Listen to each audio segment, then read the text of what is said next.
Assalamualaikum warahmatullahi wabarakatuh. Ya teman-teman di kelas 6 SDT Permata Mulia. Ya bagaimana kabarnya? Ya semoga kita selalu sehat dan dalam lindungan Allah Subhanahu wa taala. Amin ya rabbal alamin. Ya teman-temanku, hari ini kita akan melanjutkan pembelajaran kita tematik ya, yaitu pada tema 8. Ya, yang judulnya yaitu Bumiku. Ya. Sebelum itu mari kita buka dengan membaca ta'awudz dan basmalah bersama-sama. Yuk. A'udzu billahi minasyaitonir rajim. Bismillahirrahmanirrahim. Ya, teman-temanku, ya mari kita mulai aja ya pembelajaran kita pada hari ini. Ya, teman-teman, Pak Guntur di sini ingin mengingatkan kembali pembelajaran kita pada tema 6 kemarin nih, yaitu tentang hak dan kewajiban. Ada yang masih ingat apa itu hak dan kewajiban, teman-teman? Ya, hak adalah, ya kita ingatkan lagi ya, hak adalah sesuatu yang mutlak menjadi milik seseorang dan penggunaannya tergantung pada orang itu. Ya, sedangkan kewajiban ya merupakan sesuatu atau tugas yang harus dilakukan dengan penuh tanggung jawab. Ya. Hak dapat kita peroleh apabila kita sudah melaksanakan kewajiban kita. Ya. Dan hak ya, oleh karena itu hak dan kewajiban haruslah kita tunaikan dengan penuh tanggung jawab. Ya. Ngomong tentang tanggung jawab, apa kalian masih ingat apa itu tanggung jawab juga, teman-teman? Ya. Tanggung jawab merupakan sikap kesadaran manusia akan tingkah laku yang disengaja maupun tidak disengaja. Ya, tanggung jawab seseorang tercermin dari terlaksananya hak dan kewajibannya. Oleh karena itu, orang yang tidak melaksanakan hak dan kewajibannya bisa disebut sebagai orang yang tidak bertanggung jawab. Ya. Ada berbagai sikap dan perilaku yang dapat diwujudkan sebagai cerminan dari tanggung jawab sebagai warga negara Indonesia dalam kehidupan sehari-hari. Ya. Apa aja ya, teman-teman? Yang pertama yaitu memahami dan mengamalkan Pancasila. Ya, teman-teman, kemarin kita sudah belajar mengenai nilai-nilai Pancasila. Ya, sekarang waktunya kita ya sebagai bentuk tanggung jawab kita yaitu dengan memahami dan mengamalkan Pancasila. Yang kedua yaitu selalu menjaga nama baik bangsa kita, yaitu bangsa Indonesia. Yang ketiga yaitu meningkatkan wawasan kebangsaan. Ya. Yang keempat yaitu melaksanakan kewajiban untuk membayar pajak. Ya, selanjutnya yaitu yang kelima yaitu kita sebagai pelajar yaitu ikut berpartisipasi dalam kegiatan upacara bendera. Selanjutnya yaitu menjadi pelajar yang rajin, pintar dan berprestasi. Dan yang terakhir yang ketujuh yaitu melestarikan warisan budaya bangsa. Nah, teman-teman, tadi ya di poin ke-6 yaitu menjadi pelajar yang rajin dan pintar, ya, rajin, pintar dan berprestasi. Ya, yang dimaksud memang Pak Guntur maksud berprestasi di sini tidak hanya di lingkup sekolah saja ya, teman-teman. Ya, mari kita tingkatkan prestasi kita ya, mungkin di tingkat kecamatan, kabupaten, provinsi ataupun nasional. Kalau perlu pun kita sampai internasional ya. Dan tentunya kalau internasional tidak lepas dari keadaan wilayah Indonesia sendiri yang berada di kawasan Asia Tenggara. Ya. Kawasan Asia Tenggara di sini mari kita analisis atau kita identifikasi berdasarkan letaknya, yaitu letak Asia Tenggara. Yaitu berdasarkan garis lintangnya ya, Asia Tenggara terletak pada 29 derajat lintang utara sampai dengan 6 derajat lintang selatan dan 92 derajat bujur timur sampai dengan 141 derajat bujur timur. Ya, sedangkan secara geografisnya wilayah Asia Tenggara berada pada jalur lintas yang menghubungkan Samudra Pasifik dan Samudra Hindia, yaitu antara Australia dan Asia.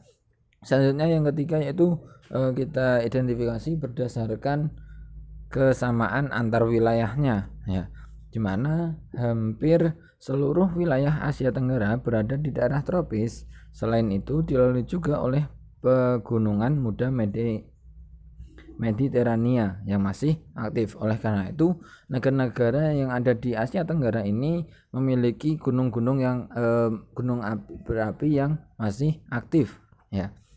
Ya, mari kita identifikasi satu persatu. Yang pertama yaitu negara Singapura, ya teman-teman. Ya.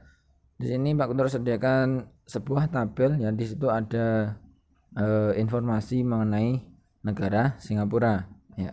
Selanjutnya ya, di mana Singapura ini merupakan negara kepulauan sama seperti Indonesia, ya. Ya.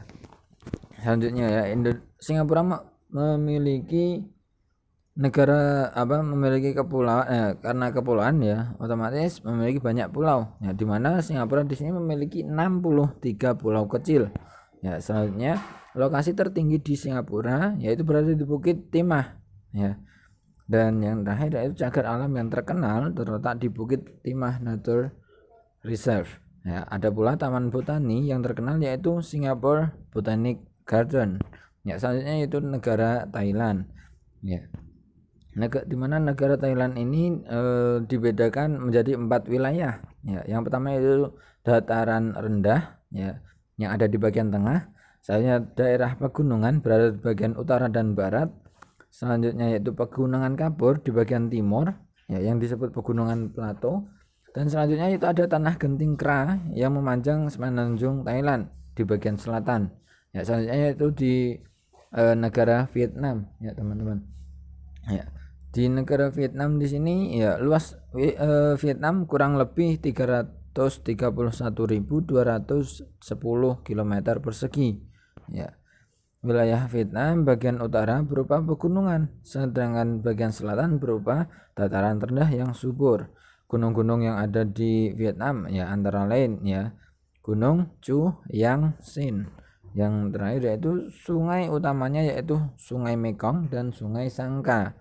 Ya, selanjutnya itu negara kita sendiri yaitu negara Indonesia. Ya, negara Indonesia merupakan negara kepulauan, ya, di mana terdapat 5 pulau terbesarnya, ya, 5 pulau besarnya yaitu Sumatera, Jawa, Kalimantan, Sulawesi dan Papua.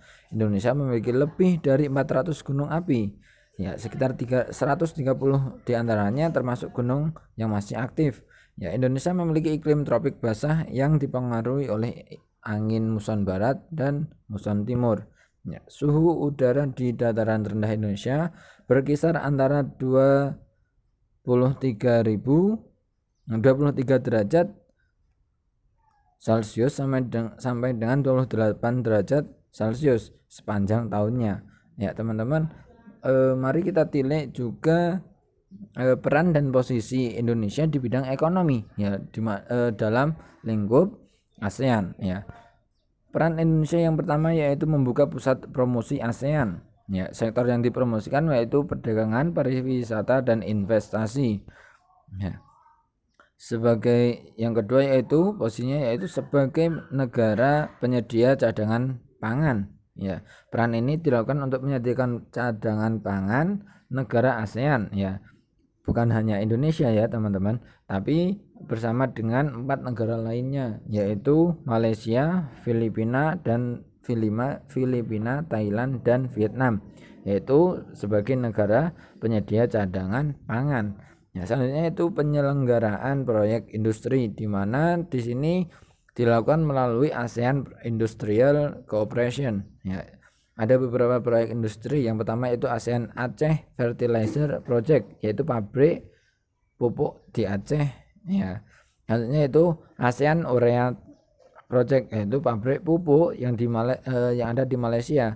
Yaitu ada ASEAN Copper Fabrication Fabric, yaitu pabrik tembaga di Filipina. Selanjutnya ada ASEAN Vaccine Project yang memproduksi vaksin di Singapura. Yang terakhirnya yaitu ada Rock Salt Soda Ash Project yang memproduksi abu soda di Thailand. Ya. Selanjutnya yaitu ada kawasan perdagangan bebas. Ya. Di sini ditunjukkan dengan adanya ASEAN Free Trade Area atau AFTA. Yang kedua yaitu ada ASEAN Economy Community atau AEC, atau dalam bahasa Indonesia yaitu Komunitas Ekonomi ASEAN atau Masyarakat Ekonomi ASEAN. Ya. Dan yang terakhir yaitu Koperasi ASEAN. Ya, kita bahas satu persatu ya teman-teman. Di sini AFTA sebagai bentuk kerjasama dalam pengelolaan sektor faktor produksi lokal ya.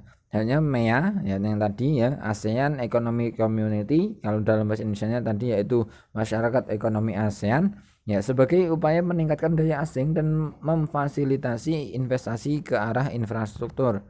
Yang ketiga yaitu Koperasi ASEAN ya, atau dalam bahasa internasionalnya yaitu ASEAN Cooperative Organization atau ACO. Ya, bertujuan untuk meningkatkan kesejahteraan dan menopang perekonomian negara-negara ASEAN. Ya, selanjutnya kita menilik dari bidang politiknya, yaitu peran dan posisi Indonesia di dalam lingkup ASEAN. Yaitu yang pertama itu mengikuti ASEAN Defense Ministers Meeting atau ADMM. Nah, di mana pertemuan ini rutin, yaitu pertemuan antara Menteri Pertahanan dan Keamanan negara-negara di ASEAN. Ya, selanjutnya itu pengiriman duta dan konsulat ya sebagai wakil pemerintah dalam menjalankan fungsi dan perannya sebagai bagian dari ASEAN. Ya, yang ketiga yaitu perjanjian ekstradisi ASEAN ya. Di mana upaya ini adalah upaya untuk menangani tersangka kejahatan yang melarikan diri ke kawasan ASEAN, negara-negara ASEAN, di mana nantinya jika ada tahanan atau tersangka yang melarikan diri ke kawasan negara-negara yang masih di lingkup ASEAN akan bersedia untuk menyerahkannya atau menangani masalah tersebut. Nah, yang selanjutnya itu perjanjian kawasan bebas nuklir, di mana perjanjian ini mengenai pelarangan senjata nuklir bagi negara ASEAN. Jadi di ASEAN ini atau di negara Asia ya, itu terdapat perjanjian di mana negara-negaranya tidak boleh memproduksi atau memiliki ya senjata nuklir ya, karena seperti yang kita ketahui senjata nuklir merupakan senjata yang dahsyat ya kekuatannya. Selanjutnya yaitu perjanjian kawasan damai, bebas dan netral atau ZOPFAN ya. Dalam bahasa Inggrisnya ya, Zone of Peace, Freedom and Neutrality atau ZOPFAN, yang bertujuan untuk menjaga stabilitas regional dan tercipta keamanan ya. Mungkin itu yang bisa Pak Guntur sampaikan untuk hari ini ya teman-teman. Silahkan dipelajari dan silahkan dicatat materi yang Pak Guntur sampaikan ini. Semoga bermanfaat ya. Dan jangan lupa untuk terus semangat dalam belajar. Mari kita tutup dengan baca hamdalah, alhamdulillahirabbil alamin. Sekian dari Pak Guntur untuk hari ini. Semangat belajarnya. Wassalamualaikum warahmatullahi wabarakatuh.